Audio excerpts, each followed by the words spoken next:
Hi guys, welcome to the Bored Sailor. I'm your host Avi, and today I am going to react to a playlist that I found on YouTube. It is called the Making a Sailor Navy Bootcamp, and I just wanted to react to the video. This was recorded in 2018. I went to bootcamp in 2008, so I just wanted to see the video, react to it, and basically give you my story of how my personal experience in Navy boot camp was, and if things have changed in the 10 years from when I went to boot camp to when these videos were recorded. So without wasting any further time, let's do episode 1, Get on the Bus.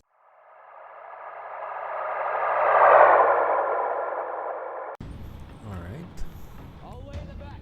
All the way in the back. Let's go. Hurry up. Move. Let's go. All right. Get on the bus. So I think that was the first class petty officer over there. Nice. Okay, so Navy boot camp is in Great Lakes, Illinois. The closest big airport is the Chicago's O'Hare Airport. Now, one thing that they haven't shown in this video is basically the journey from the processing station to the airport. Long story short, that's the place where you go, you take the Asvab Test, which is, if I remember correctly, the acronym for the Armed Services Vocational Aptitude Battery Test. Basically, they test your skills, your logical skills, your analytical skills, your math skills, and they give you a score.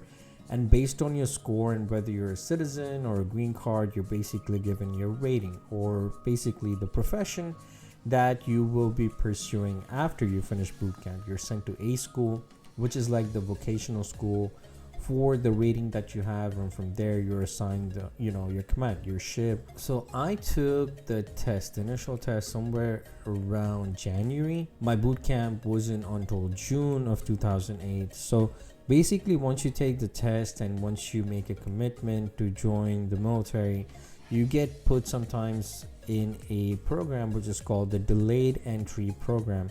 You don't have to ship off the boot camp the very next day like they show in the movies, but you have some time. And this is basically like, from the military perspective, they have too many people in like boot camp, or they have too many people in A school. So it's their way to make sure that there's a process for people coming in.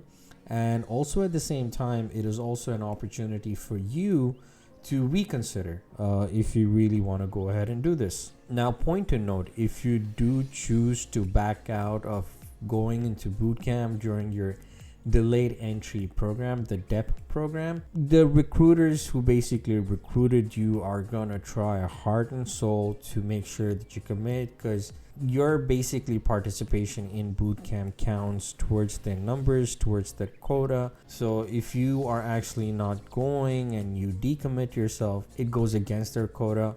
So they try and motivate you in every way possible to make sure that you go to boot camp. So back to my story. Jan to June was fun. I went to my recruiting station. I basically helped the other recruiters, potential recruiters, especially with the math part. And June came. We went to Brooklyn, where the processing station was, and from there, we said goodbye to our parents and our loved ones. We boarded basically like a white van that took us, or a shuttle that took us to the airport. We reached Chicago airport, and we're navigating as to where we need to go, where we need to report. And in my head, we didn't have these videos and all at that time, but in my head I was thinking, it was like, you would go for a job interview and you would go for an orientation, you would go shake somebody's hand, a whole respectful atmosphere. So after looking for a while, I found a spot in the airport where I saw teenagers, kids like me, sitting down on the floor, and there were 3 people in uniform. So I go up, and I'm like, with my group, and I go up to the person, and I'm like, hi, I'm Avinash Gomes, I'm from New York. And then this officer, petty officer, yells at me at the top of his lungs, like, did I, explicits ask for an introduction? Just give me your effing file and sit down on the ground and look down. Do not look left. Do not look right. Do not talk to the person in front of you, behind you, on your sides. Just look down, and the only voice you should hear is mine and nobody else's. And the very first reaction I had was like, Lord Jesus, what did I get myself into? And this basically is the boarding process after that, but let's continue. 38,000 to 40,000, that's a big number. Yeah, this bus ride was not fun. Oh, they actually showed this. Okay. Gonzales, Louisiana. Oh wait, are you going first or I'm going first? I'll go. Okay. You introduce yourself, I'll introduce myself. Alright. Hi, Alright, my name's seems Gabriel like- Cashett. I'm 18. I'm Simon Cashett and I'm also 18. We're from Australia, but we were born in Baton Rouge, Louisiana. Yeah. We Shipped ship out out Navy boot camp. Twins? We get asked everywhere we go. Yes, we are twins. Okay. We're not identical though. So, or is it fraternal? Doesn't matter. I guess you've always got that best friend next to you. I guess we've never really had that, so it's gonna Okay. be different once we get assigned to a boat or if we're not in the same company boot camp. So, Mm-hmm. my name, my country's name, I haven't been practicing as much as I should, that's for sure. I'm not gonna lie about that. all over the world. Around the world. You're really butchering it here. It was a long waiting period, but then this past month has just gone by so quickly. All right, right away, I feel sad for this guy more than for this guy because this guy seems to have a good set of hair and he's gonna end up like this guy. Yeah, if you have good hair and your hair is something that you are proud of in boot camp, you're gonna get a reality check and that thing is gonna get shaved off faster than you can blink. All right. Alexandria, Virginia. All right. I was in Norfolk, Virginia for 4 years. Sucked. But yeah. So I guess they're gonna show everybody's stories. Then what else did you say? You can put like a personal message, like a quick word of wisdom. It seems like to get master's degree, GI Bill, to buy a house by 30 with a house loan.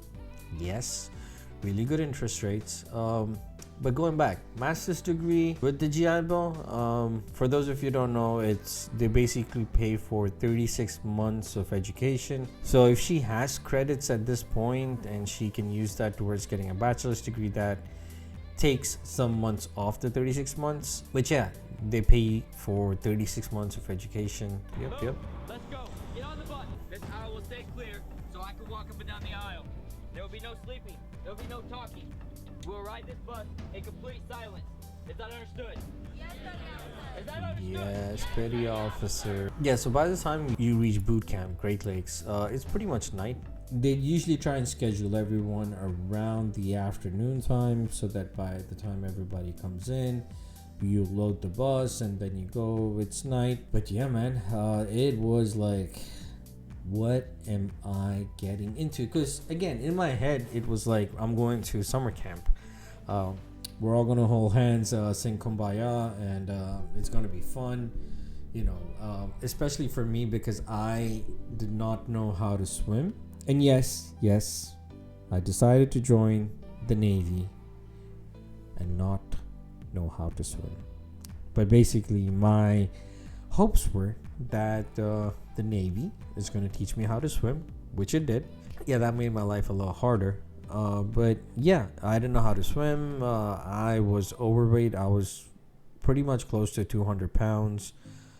Barely made it from a physical aspect because they measure you, they do the tape measurement, and I barely made it. It was a tough journey, but it was a fun journey overall. Like my whole military career that I've had, it's nostalgic to see, you know, videos like this. I haven't seen the video or any of the playlists because as soon as I saw that a playlist like this existed, I thought of the idea that why not share my stories while also watching these videos. I skipped most of the things because they don't relate to me in that sense, because my experience was personal, and it's going to be interesting to see how they portray boot camp, because you know, the recruits that are over there, the individuals that are over there, whatever division they're going to be assigned to, all of them will know that there's a camera,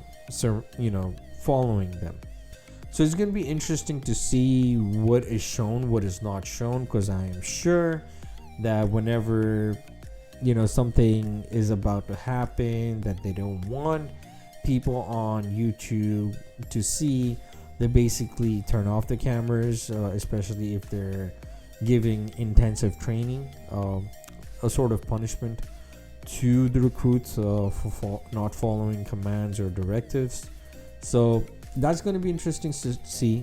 But thank you for watching the video, guys. This was fun, because again, the content on this channel has been a little bit heavy, and from time to time it will get heavy, but the concept is for myself to keep things light, to change up the pace a little bit. So once again, thank you for watching the video. I will see you guys soon with episode 2, which is titled let's see, what did I get myself into? Pretty much the question I had. But yeah, I will see you guys on the next video. We're gonna do episode 2 soon. Until then, stay safe, stay healthy. This is the Bored Sailor signing off.